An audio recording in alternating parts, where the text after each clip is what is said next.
నమస్కారం ETV news కి స్వాగతం ముందుగా ముఖ్యాంశాలు సోషల్ సైకోల విచారణకు సిద్ధమవుతున్న పోలీసులు వర్ర రవీందర్ రెడ్డి ఫేస్బుక్ పేజీ ఆధారంగా నోటీసులు వెనకుండి నడిపించిన వారిపైన దృష్టి డొల్ల కంపెనీలతో సీనియర్ ఐపీఎస్ సంజయ్ దోపిడీ ఉనికిలేని సంస్థకు కాంట్రాక్టులు కట్టబెట్టి కోటిన్నర చెల్లింపు సమగ్ర విచారణకు విజిలెన్స్ సిఫారసు లగచర్ల దాడి సూత్రధారులను తేల్చే పనిలో పోలీసులు మహేష్ భగవత్ నేతృత్వంలో విచారణ నరేందర్ రెడ్డి ఫోన్ డేటా విశ్లేషణకు ప్రయత్నం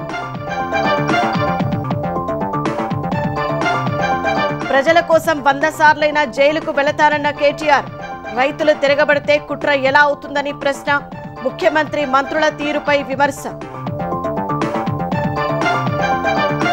ప్రజాపాలన విజయోత్సవాల్లో 3 భారీ సభల నిర్వహణ అభివృద్ధి పనులకు శ్రీకారం చుట్టాలని నిర్ణయం పథకాలను ప్రజల్లోకి తీసుకెళ్లాలన్న సీఎం ప్రధాని అమిత్ షాపై ఖర్గే తీవ్ర విమర్శలు ఆర్టికల్ 370 పునరుద్ధరిస్తామని ఎవరు చెప్పారని ప్రశ్న రిజర్వేషన్లు ఇచ్చిన ఘనత కాంగ్రెస్ దేనని వెల్లడి ఖలిస్తాన్ తీవ్రవాది అర్షడల్లాను అప్పగించాలని కోరిన భారత్ కెనడా ప్రభుత్వానికి విదేశాంగ శాఖ వినతి సమగ్ర వివరాలు పంపిన అధికారులు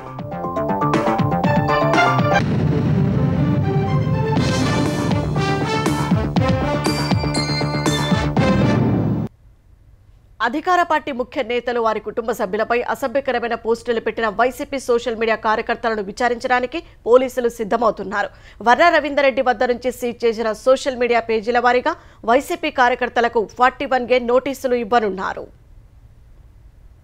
ఎంపీ అవినాష్ రెడ్డి అనుచరుడు వర్ర రవీందర్ రెడ్డి అరెస్టుతో వైసీపీ సోషల్ మీడియా కార్యకర్తల గుండెల్లో రైళ్లు పరిగెడుతున్నాయి. ఈ నెల 8న వర్ర రవీందర్ రెడ్డి, సజ్జల భార్గవ్ రెడ్డి, అర్జున్ రెడ్డిలపై IT act, BNS act, SC ST atrocity act కింద పోలీసులు వివిధ సెక్షన్లు పెట్టి కేసులు నమోదు చేశారు. తాజాగా వర్ర రవీందర్ రెడ్డిపై నందలూరు పోలీస్ స్టేషన్లో మరో అట్రాసిటీ కేసు నమోదైంది. జిల్లాలోని రాజంపేట, కడప తాలూకా, చిన్నచౌకు, జమ్మలమడుగు, ముద్దనూరు, ప్రొద్దుటూరు ప్రాంతాల్లో 10 కేసులు వర్రాపై నమోదయ్యాయి. ఆంధ్రప్రదేశ్ వ్యాప్తంగా అతనిపై 40 వరకు కేసులు నమోదైనట్లు పోలీసులు తెలిపారు. వర్ర వాంగ్మూలం ఆధారంగా 45 మంది వైసీపీ సామాజిక మాధ్యమ కార్యకర్తలపై కేసులు పెట్టి విచారించేందుకు సిద్ధమవుతున్నారు. 2012లో వైసీపీ సామాజిక మాధ్యమ కోఆర్డినేటర్ గుర్రంపాటి దేవేంద్రరెడ్డి ఆధ్వర్యంలో పనిచేసిన కొందరు సామాజిక మాధ్యమ కార్యకర్తలను పోలీసులు గుర్తించారు. 2019లో వైసీపీ సోషల్ మీడియా రాష్ట్ర స్థాయి బాధ్యతలు చేపట్టిన ఐ డ్రీమ్ ఛానల్ చైర్మన్ చిన్న Vasudeva Reddy AP digital media corporation బాధ్యతలు చేపట్టి వైసీపీ సోషల్ మీడియాకు పనిచేశారు. వారి 65 మంది టీంలో కీలకంగా పనిచేసిన 12 మంది పార్టీ కార్యకర్తల పేర్లను పోలీసులు సేకరించారు.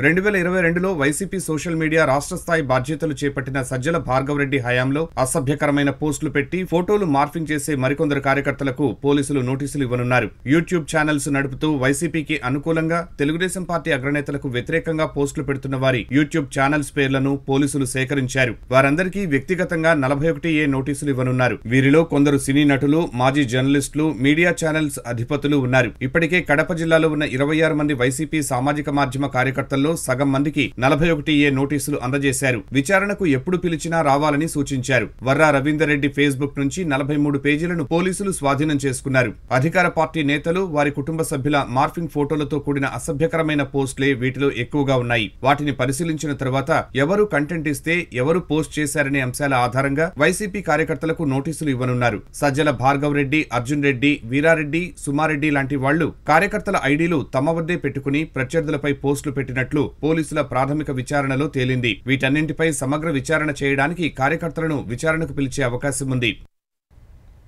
టీటీడీ చైర్మన్ బీఆర్ నాయుడుపై సినీ నటుడు పోసాని కృష్ణమురళి అనుచిత వ్యాఖ్యలు చేశారని టీవీ5 ప్రతినిధులు పోలీసులకు ఫిర్యాదు చేశారు. పోసానిపై కేసు నమోదు చేసి చర్యలు తీసుకోవాలని విజయవాడ నగర పోలీస్ కమిషనర్ రాజశేఖర్ బాబును కోరారు. ఇందుకు కమిషనర్ సానుకూలంగా స్పందించారు. కేసు నమోదు చేసి చట్టపరమైన చర్యలు తీసుకుంటామని టీవీ5 ప్రతినిధులకు కమిషనర్ హామీ ఇచ్చారు. సామాజిక మాధ్యమాల్లో సభ్య సమాజం సిగ్గుపడేలా అశ్లీల, జుగుప్సాకరమైన పోస్టులు పెడుతున్న వారిని ఎట్టి పరిస్థితులను ఉపేక్షించేది లేదని విజయవాడ సిపి రాజశేఖర్ బాబు హెచ్చరించారు. ఒక తల్లి, చెల్లి గురించి పెట్టే పోస్టులను సమాజం భరించలేదన్నారు. జుగుప్సాకరమైన పోస్టులకు కామెంట్ చేసినా కేసు నమోదయ్యే అవకాశం ఉందన్నారు. రాజకీయ పార్టీల సోషల్ వింగ్ల ముసుగులో వికృత చేష్టలకు పాల్పడినా ఊరుకునేది లేదని స్పష్టం చేశారు.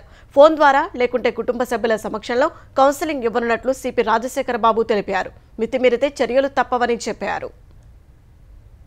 ఇంత దారుణంగా తల్లి చెల్లి చూడకుండా దారుణంగా పోస్టులు పెట్టేవాళ్ళు ఎటువంటి పరిస్థితుల్లో ఉపేక్షించాల్సిన అవసరం లేదు. ఈ ట్విట్టర్ ఫాలోయర్స్ కూడా నేను చెప్తున్నాను, అట్లా ఎవరైనా ఫాలో అవుతుంటే మీరు ఇమీడియట్ గా అన్ఫాలో కాండి. ఎందుకంటే కొన్ని సందర్భాల్లో వాళ్ళని విట్నెస్ గా తీసుకోవాల్సిన అవసరం ఏర్పడుతుంది. కొందరికి నోటీసులు కూడా సర్వ్ చేస్తున్నాం. సో ఇటువంటివన్నీ లేకుండా వాడిని అన్ఫాలో చేసే మంచిది. నిఘా పెట్టినాం, సోషల్ మీడియా టీమ్ కూడా పటిష్టం చేస్తున్నాము. పార్టీలకు సంబంధం లేకుండా అన్ని పార్టీల హ్యాండిల్స్ మీద కూడా నిఘా ఉంటుంది. ఎవరైతే సోకాల్డ్ సామాజిక కార్యకర్త సోషల్ ఆ ముసుగులో మీరు ఇవి చేస్తే ఇటువంటి పరిస్థితుల్లో ప్రతి పోస్ట్కో కేసు ఉంటుంది. 2 పోస్టులు అయిపోగానే 2 ఛార్జ్ చేస్తాం, 3వ పోస్టులో 111 ఆర్గనైజ్ లోపల పారేస్తాం. గత వైసీపీ ప్రభుత్వ అరాచకాలకు కొమ్ము కాసిన సీనియర్ ఐపీఎస్ అధికారి ఎన్ సంజయ్ అక్రమాలు తవ్వే కొద్దీ బయటపడుతున్నాయి. అగ్నిమాపక డైరెక్టర్ జనరల్గా సిఐడి విభాగాధిపతిగా పనిచేసిన ఆయన తన హోదాను దుర్వినియోగం చేసి డొల్ల కంపెనీల పేరుతో ప్రజాధనాన్ని దోచుకున్నారు. డొల్ల సంస్థలకు కాంట్రాక్టు కట్టబెట్టి వారంలో ఏ పనులు చేయకుండానే 1.5 కోటి బిల్లులు చెల్లించేశారు. విజిలెన్స్ అండ్ ఎన్ఫోర్స్మెంట్ విచారణలో డొల్ల కంపెనీల గుట్టు బయటపడింది. సీనియర్ ఐపీఎస్ అధికారి సంజయ్ డొల్ల కంపెనీలకు బిల్లులు చెల్లించారని విజిలెన్స్ విచారణలో తేలింది. 2022 అక్టోబర్ నుంచి 2024 మార్చి వరకు అగ్నిమాపక శాఖ డైరెక్టర్ జనరల్ గా బాధ్యతలు నిర్వహించిన సంజయ్ ఈ ఏడాది జనవరిలో అగ్ని ఎన్ఓసీ వెబ్సైట్, మొబైల్ యాప్ అభివృద్ధి, నిర్వహణకు టెండర్లు పిలిచారు. బిడ్ల సమర్పణకు కేవలం 3 సంస్థలకే అవకాశం కల్పించారు. సౌత్రికా టెక్నాలజీస్, క్రిత్వ్యాప్ టెక్నాలజీస్ తో పాటు మరో సంస్థ ఈ టెండర్లలో పాల్గొంది. లోయెస్ట్ బిడ్డర్ కాకపోయినప్పటికీ సౌత్రికా టెక్నాలజీస్ ను L1 గా ఎంపిక చేసి కాంట్రాక్టు కట్టబెట్టారు. ఫిబ్రవరి 15న ఒప్పందం చేసుకున్నారు. ఎలాంటి పనులు జరగకుండా వారం రోజుల్లోనే 59.93 లక్షల బిల్లులు చెల్లించేశారు. సగానికి పైగా పనులు పూర్తయిపోయాయని, మరో 26 లక్షలు బిల్లులు ఇవ్వాలని ఆ సంస్థ క్లెయిమ్ చేయగా ఆ మొత్తము చెల్లించేందుకు సిద్ధమయ్యారు. టెండర్లు, కాంపిటేటివ్ బిడ్లు లేకుండా ఒక్కోటి 1.78 లక్షల చొప్పున 10 ల్యాప్టాప్లు, ఐప్యాడ్లను సౌత్రికా టెక్నాలజీస్ నుంచే కొన్నారు. ఇందుకు 17.89 లక్షలు చెల్లించారు. 2024 జనవరిలో సిఐడి విభాగాధిపతిగా బాధ్యతలు చేపట్టిన సంజయ్ ఎస్సీ, ఎస్టీ, అట్రాసిటీ నిరోధక చట్టంపై దళితులు, గిరిజనులకు అవగాహన సదస్సుల నిర్వహణ కోసమంటూ షార్ట్ టెండర్లు పిలిచారు. దీనిలోనూ సౌత్రికా టెక్నాలజీస్, క్రిత్వ్యాప్ టెక్నాలజీస్ తో పాటు మరో సంస్థ పాల్గొంది. క్రిత్వ్యాప్ టెక్నాలజీస్ ను L1 గా ఎంపిక చేసి కాంట్రాక్టు కట్టబెట్టారు. ఒప్పందం జరిగిన వారం రోజుల్లోనే ఎస్సీల కోసం సదస్సుల నిర్వహణకు 59.52 లక్షలు, ఎస్టీల కోసం సదస్సుల నిర్వహణకు 59.51 లక్షల చొప్పున మొత్తం 1.19 కోట్లు చెల్లించేశారు. సదస్సుల నిర్వహణ మొత్తం క్రిత్వ్యాప్ టెక్నాలజీస్ చేపట్టాల్సి ఉన్న సిఐడి అధికారులే వాటిని నిర్వహించారు. అది 3.10 లక్షలే ఖర్చు చేశారు. క్రిత్వ్యాప్ సంస్థ అసలు సదస్సులే నిర్వహించకపోయినా బిల్లుల చెల్లింపు పేరిట 1.15 కోట్లు దోచేశారు. క్రిత్వ్యాప్, సౌత్రికా టెక్నాలజీస్ సంస్థలు ఎక్కడున్నాయని విజిలెన్స్ విచారణ చేపట్టగా అసలు క్రిత్వ్యాప్ టెక్నాలజీస్ ప్రైవేట్ లిమిటెడ్ డొల్ల కంపెనీ అని తేలింది. ఆ సంస్థ చిరునామాగా పేర్కొన్న flat number 601, 6th floor, Lalithanjali apartment, Dwarakapuri colony, Hyderabad వెళ్లి విజిలెన్స్ అధికారులు పరిశీలించగా ఆ సంస్థే లేదని తేలింది. అదే చిరునామాలో Sautrika technologies private limited company కొనసాగుతున్నట్లు గుర్తించారు. క్రిత్వ్యాప్ టెక్నాలజీస్, సౌత్రికా టెక్నాలజీస్ రెండూ ఒకే సంస్థలని, వాటిలో ఒకటి డొల్ల కంపెనీ అని నిర్ధారించుకున్నారు. నిబంధనలకు విరుద్ధంగా క్రిత్వ్యాప్, సౌత్రికా టెక్నాలజీస్ సంస్థలకు చెల్లించిన సొమ్ము అంతిమంగా ఎవరి వద్దకు చేరిందో సమగ్ర విచారణ చేపట్టాలని విజిలెన్స్ అండ్ ఎన్ఫోర్స్మెంట్ విభాగం ప్రభుత్వానికి సిఫార్సు చేసింది. దీనిపై సిఐడి లేదా ఏసీబీతో విచారణ జరిపేందుకు ప్రభుత్వం సిద్ధమవుతోంది. వికారాబాద్ జిల్లా లగచర్లలో కలెక్టర్పై దాడి, ప్రత్యేక అధికారిని హత్య చేసేందుకు కుట్ర పడిన కేసులో సూత్రధారులెవరనే అంశంపై పోలీసులు దృష్టి సారించారు.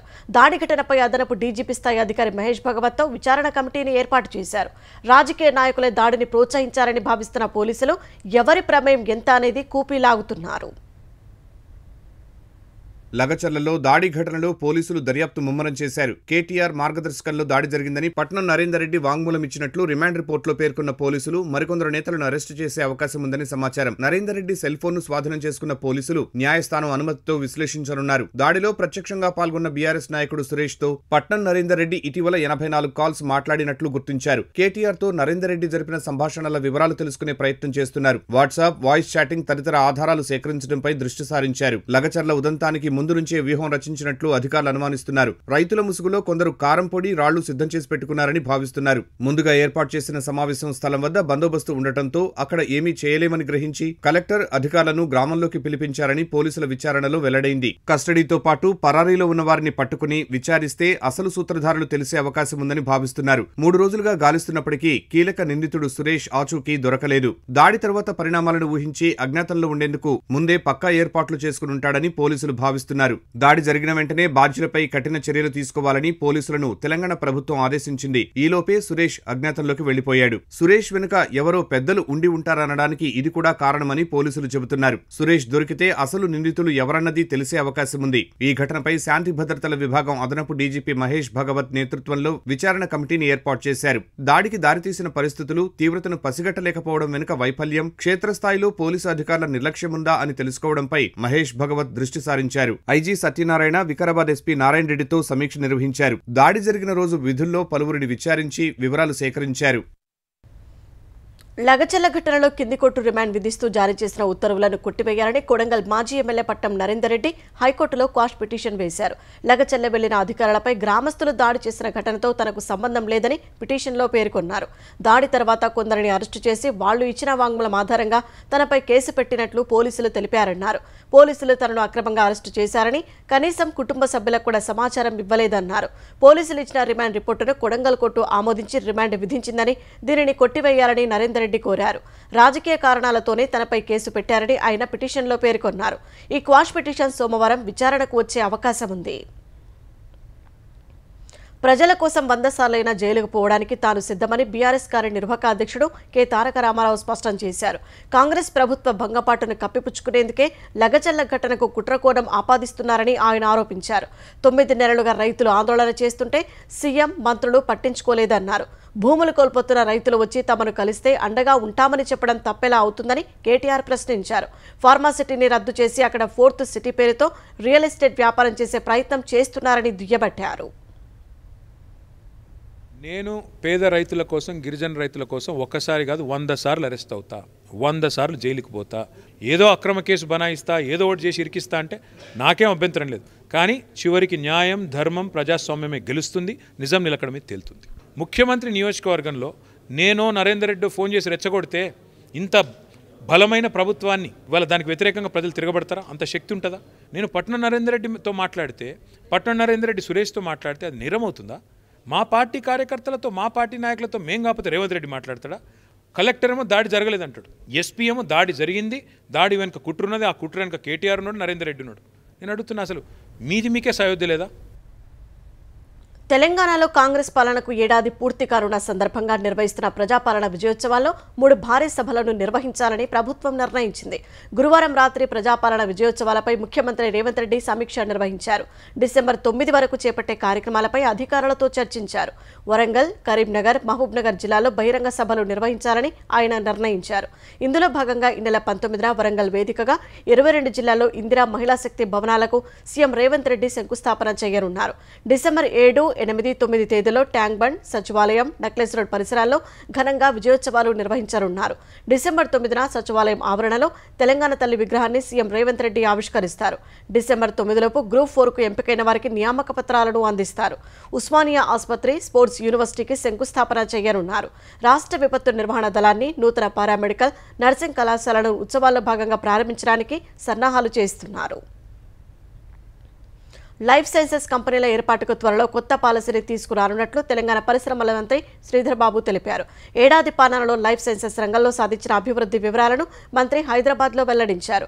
10 నెలల్లో 35,000 కోట్ల రూపాయల పెట్టుబడులు, 51,000 మందికి ఉద్యోగ అవకాశాలు కల్పించినట్లు చెప్పారు. 141 దేశీయ బహుళజాతి కంపెనీలు ఔషధ, టీకాలు, లైఫ్ సైన్సెస్, పరిశోధన రంగాల్లో నిర్మాణాలు మొదలుపెట్టడం, మరికొన్ని ఉత్పాదన మొదలుపెట్టే దశల్లో ఉన్నాయని చెప్పారు.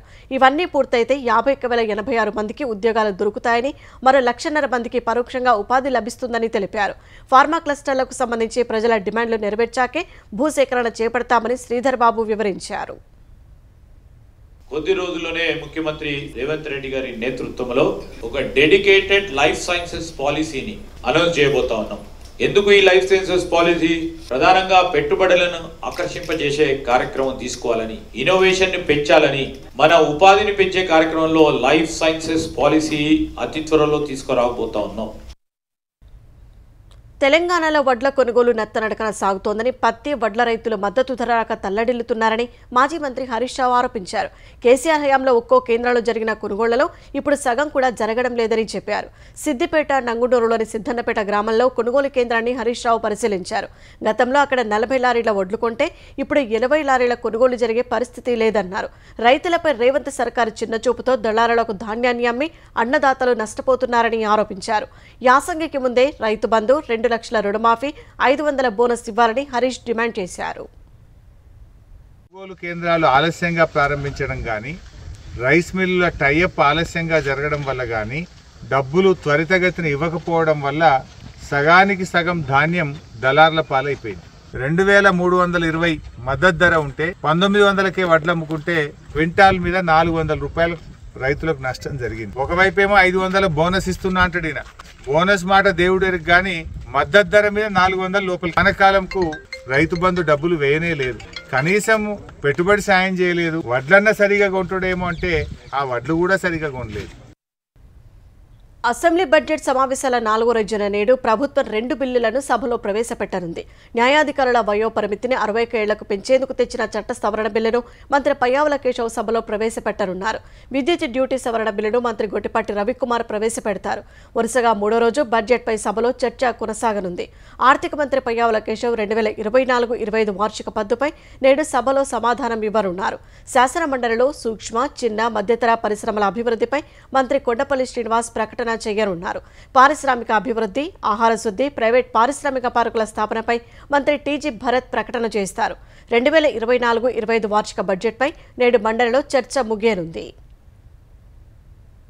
ముఖ్యమంత్రి చంద్రబాబు నేడు ఢిల్లీ వెళ్లనున్నారు. ఆంగ్ల పత్రిక హిందుస్థాన్ టైమ్స్ నిర్వహిస్తున్న లీడర్షిప్ సమ్మిట్లో ఆయన పాల్గొంటారు. మధ్యాహ్నం అమరావతి నుంచి ఢిల్లీ బయలుదేరి వెళ్లనున్న సీఎం సాయంత్రం రాష్ట్ర సమస్యలపై కేంద్ర ఆర్థిక మంత్రి, పలువురు కేంద్ర మంత్రుల్ని కలిసే అవకాశం ఉంది. రేపు ఢిల్లీ పర్యటన ముగించుకొని మధ్యాహ్నం చంద్రబాబు మహారాష్ట్రకు వెళ్తారు. అక్కడ 2 రోజుల పాటు ఎన్డీఏ తరపున ఎన్నికల ప్రచారంలో పాల్గొంటారు. జనసేన అధినేత పవన్ కళ్యాణ్ ఎన్డీఏ కూటమి తరపున మహారాష్ట్ర ఎన్నికల ప్రచారంలో పాల్గొననున్నారు. ఈ నెల 16, 17 తేదీల్లో పవన్ మహారాష్ట్రలో ఎన్నికల ప్రచారం నిర్వహించనున్నారు. తెలుగువారి ఎక్కువగా నివసించే ప్రాంతాల్లో బీజేపీ అభ్యర్థుల తరపున ఆయన ప్రచారం చేయనున్నారు. ఈ మేరకు బీజేపీ మహారాష్ట్ర విభాగం ఏర్పాట్లు చేస్తోంది. లోక్సభ ఎన్నికల సందర్భంగా తమిళనాడులోనూ పవన్ కళ్యాణ్ బీజేపీ తరపున ప్రచారం చేశారు. సినీ గ్లామర్తో పాటు సనాతన ధర్మం కోసం పవన్ పోరాటం చేస్తున్నందున ఆయన చేసే ఎన్నికల ప్రచారంతో పార్టీకి లబ్ధి చేకూరుతుందని బీజేపీ భావిస్తోంది. రౌడీ షీటర్ బోరుగడ్డ అనిల్కు గుంటూరు అరండల్పేట పోలీస్ స్టేషన్లో రాచమర్యాదల వ్యవహారంలో ఉన్నతాధికారులు మరో 4 పోలీసులపై చర్యలు తీసుకున్నారు. రిమాండ్ ఖైదీగా ఉన్న అనిల్ను కుర్చీవేసి కూర్చోబెట్టడం, పడుకునేందుకు దిండు, దుప్పట్లు ఇచ్చి మర్యాదలు చేయడంపై పెద్ద ఎత్తున విమర్శలు వచ్చాయి. ఈ నేపథ్యంలో అరండల్పేట పోలీస్ స్టేషన్లో విధులు నిర్వహించే head constable Sardar, Ghouse, Srinivasarao, constable పరమేశ్వరరావులను సస్పెండ్ చేస్తూ గుంటూరు జిల్లా ఎస్పీ ఉత్తర్వులు ఇచ్చారు. స్టేషన్లో అనిల్కు రాచ మర్యాదలు చేసిన సీసీ కెమెరా వీడియోలు బయటకు రావడంతో ఉన్నతాధికారులు ఆగ్రహం వ్యక్తం చేస్తున్నారు. ఇప్పటికే అరండల్పేట సీఐను వీఆర్కు పంపించారు. ఇప్పుడు 4 కానిస్టేబుళ్ల మీద వేటు వేస్తూ చర్యలు తీసుకున్నారు. జమ్మూ కాశ్మీర్లో ఆర్టికల్ 370ని పునరుద్ధరించాలని కాంగ్రెస్ భావిస్తోందన్న ప్రధాని మోదీ, హోంమంత్రి అమిత్ షా వ్యాఖ్యలను కాంగ్రెస్ అధ్యక్షుడు మల్లికార్జున ఖర్గే ఖండించారు. ఆ వివాదాస్పద నిబంధనను పార్లమెంటు రద్దు చేసిందని ఖర్గే గుర్తు చేశారు. సమాజంలో చీలికలు సృష్టించడానికి ఓటు బ్యాంకు కోసం ఆర్టికల్ 370 అంశాన్ని బీజేపీ ఇంకా సజీవంగానే ఉంచుతోందని ఆరోపించారు. పుణేలో విలేకరులతో మాట్లాడిన ఖర్గే ఆర్టికల్ 370ని పునరుద్ధరిస్తామని ఏ కాంగ్రెస్ నాయకుడు చెప్పారని ప్రశ్నించారు. దేశ ఐక్యత కోసం ఇందిరా, రాజీవ్ గాంధీలు ప్రాణత్యాగం చేశారని, కానీ బీజేపీ దేశ ఐక్యత, స్వాతంత్ర్యం, పేదల కోసం ఏనాడు పోరాడలేదన్నారు. ఎస్సీ, ఎస్టీ కోటా, రిజర్వేషన్లు కల్పించిన ఘనత కాంగ్రెస్ దేనన్న ఖర్గే ఆ రిజర్వేషన్లు కాంగ్రెస్ ఎత్తివేస్తుందని మోదీ చెబుతున్నారని మండిపడ్డారు. మనుస్మృతి ఆధారంగా రాజ్యాంగం ఉండాలని కోరుకున్న బీజేపీకి ఇప్పుడు భారత రాజ్యాంగం గుర్తొచ్చిందా అని ఖర్గే ప్రశ్నించారు. స్వాతంత్ర్య సమయంలో భారత జాతీయ జెండాను పార్టీ కార్యాలయాల్లో కూడా బీజేపీ ఉండనివ్వలేదని దుయ్యబట్టారు. దేశ రాజధానిలో వాయు కాలుష్యాన్ని నియంత్రించేందుకు ఆ ప్రభుత్వం నేటి నుంచి కఠిన నిబంధనలు అమలు చేయనుంది. ఈ ఉదయం 8 గంటల నుంచి గ్రేడెడ్ రెస్పాన్స్ యాక్షన్ ప్లాన్ GRAP-3ని అమల్లోకి తేనుంది. పొగమంచు తీవ్రతకు గురువారం పలుచోట్ల రోడ్డు ప్రమాదాలు జరగడం సహా వందలాది విమాన సర్వీసులకు అంతరాయం ఏర్పడింది. ఈ నేపథ్యంలో GRAP-3 నిబంధనల ప్రకారం BS3కి చెందిన పెట్రోల్ వాహనాలు, BS4 కేటగిరీకి చెందిన డీజిల్ వాహనాలు ఢిల్లీలోని కాలుష్య ప్రభావిత ప్రాంతాల్లోకి అనుమతించారు. జాతీయ భద్రత, ఆరోగ్య కేంద్రాలు, ప్రజా మౌలిక సదుపాయాల నిర్మాణాలు మినహా మిగిలిన నిర్మాణాలు, కూల్చివేతలపై నిషేధం అమల్లోకి తెచ్చారు. 5వ తరగతి వరకు పిల్లలకు నేటి నుంచి వ్యక్తిగత తరగతుల హాజరు నుంచి మినహాయింపు ఇచ్చారు. వారికి ఆన్లైన్ పాఠాలు నిర్వహించనున్నారు. కెనడా పోలీసులు అరెస్టు చేసిన Khalistan tiger force de facto chief Arshad సింగిల్ అలియాస్ అర్షద్ డల్లాను అప్పగించాలని కెనడాను కోరినట్లు భారత్ తెలిపింది. 2023లో డల్లాను ఉగ్రవాదిగా గుర్తించిన భారత్ అతడిని అరెస్టు చేయాలని కెనడా ప్రభుత్వాన్ని కోరగా ట్రూడో ప్రభుత్వం తిరస్కరించింది. తాజాగా డల్లాను అరెస్టు చేసిన వేళ భారత ఏజెన్సీలు అతడి అప్పగింత కోసం పనిచేస్తున్నాయని విదేశాంగ శాఖ అధికార ప్రతినిధి రణధీర్ జైస్వాల్ తెలిపారు. 50కి పైగా హత్యాయత్నం, దోపిడీ, ఉగ్రవాద నిధుల కేసులో నేరస్తుడైన డల్లాపై 2022లో రెడ్ కార్నర్ నోటీసు జారీ చేసినట్లు వివరించారు. ఆయా కేసులో కెనడా అధికారులకు భారత్ సమాచారాన్ని అందించిందని జైస్వాల్ తెలిపారు. పరస్పర న్యాయ సహాయం ఒప్పందం కింద కెనడాకు ప్రత్యేక అభ్యర్థన పంపామని వివరించారు. వాటిని పరిశీలించిన కెనడా న్యాయశాఖ 2023లో ఆయా కేసులో అదనపు సమాచారాన్ని కోరింది. వాటికి ఈ ఏడాది మార్చిలో భారత్ సమాధానం పంపినట్లు జైస్వాల్ తెలిపారు.